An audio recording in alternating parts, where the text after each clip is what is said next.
Patrick Finn arrived home from his Christmas conquests, beating out the snowstorm by mere miles, mere minutes. He felt not only the foreboding presence of a hazardous blizzard, but also that of something else, something darker. It felt as if it resonated not only within his soul, but also within the souls of those around him, within the very ground itself. Patrick had never bothered to check, but he was sure that beneath the grass and soil of Winter Harbor, Maine, therein hungered a gaping mouth or a chasm yearning for the flesh of the innocent, and anchored to the physical world only by a desire to seem normal. It had not yet been appeased, because the residents of Winter Harbor were all but innocent. Patrick had moved to Winter Harbor hoping to escape the despondency and despair he had felt in his hometown, Belmont, Maine. So far, these feelings had only amplified, magnified, by both the wintry death that he felt tiptoeing in the town's midst, and the lingering scent of paint that seemed to permeate every building in the city. It was as if the town was constantly being repainted in some sort of half-hearted attempt to cover something up. Still, he felt it necessary to stay, so as not to make matters worse for his wife, whom he barely saw anymore, and his son, who always seemed so distant. He and his wife were going through a rough time in their marriage, and their son was feeling its effects. It was akin to what one may feel after a tumultuous earthquake. Patrick felt that he had to make it up to his son, so he went out and bought him the most expensive and extravagant thing he could get his hands on this late in the shopping season, a brand new video game system. He had assured his son that even though he had acted out often this year, Santa would bring him something good.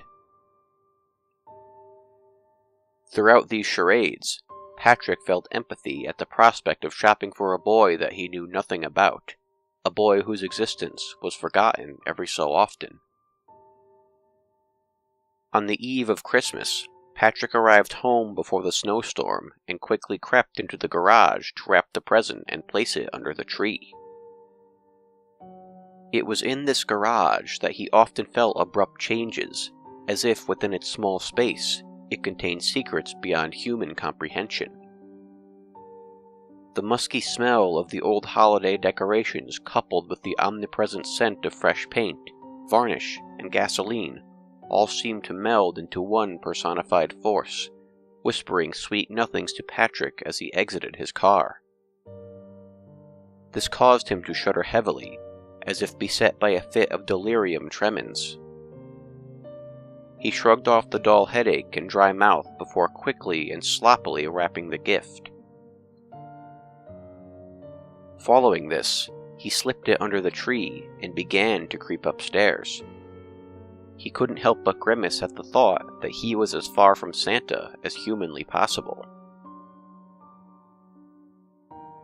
As he reached the top of the landing, Patrick glanced over at the clock. It read 11:49. He stood there, as if to wait for some fleeting childhood feeling that may accompany the arrival of Christmas. It did not come, as he soon found. Nor did cheery music, nor the scent of evergreens and cookies. Just deafening silence and that damnable scent of paint. It was everywhere, inescapable. The arrival of yet another disappointing Christmas struck Patrick like a blow to the face. He fell to his knees, then subsequently onto his stomach. He couldn't tell if he had passed out or not. Suddenly, a loud sound in his son's room jarred Patrick awake. He quickly got up and stumbled into the room. The popping sound he had heard made him wonder what made it, and when he finally found out, he was confused even further. A large, black humanoid, adorned with goat horns and a tongue that writhed like a snake, stood before him, clutching his son.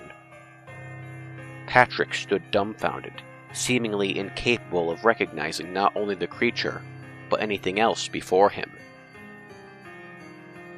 "What do you want?" Patrick asked. Innately, he knew that the creature wanted something. The creature smiled, licking his lips. "Fine tender fruit, not spoiled by the worms of new, but by the tree that bore it, ripens not into ambrosia, but a rotten, hollow core." Patrick stared at the creature. Sweat began to collect on his brow. He felt as if his brain itself had been lit afire. He couldn't breathe. I can't say I understand," Patrick stammered out. The creature smiled again. "Not by love of a dying star can a planet be adorned, but by the eruption of its most sacred peaks. I desire the treasures from which you hope to find salvation. The gift to your boy, it is a gift for me now." Patrick couldn't understand why the creature would want the game system, but he felt necessary to give it up. He quickly bolted downstairs, grabbing the box, and clutching it tight, he sprinted back up to his son's room. The creature, upon his arrival, thrust Patrick's son to the floor and held out one long, beckoning hand. As Patrick handed over the present, he couldn't help but feel as if he were Faust himself, exchanging an eternity for one single moment of gratification. The creature licked his lips once more, and disappeared in the time it took Patrick to blink. When he was sure he was alone, Patrick fell to his knees and wrapped his arms around his son. He expected a thank you, an I love you, something. He heard nothing. He looked down. He found that his son was withering away, becoming the very shadows that inhabited the night around him. Patrick knew at that moment that he was entirely alone, swallowed finally by the chasm beneath his feet. He stumbled to the garage before sitting down, embracing his solitude and his communion with the musky smell of paint that seemed to beckon invitingly.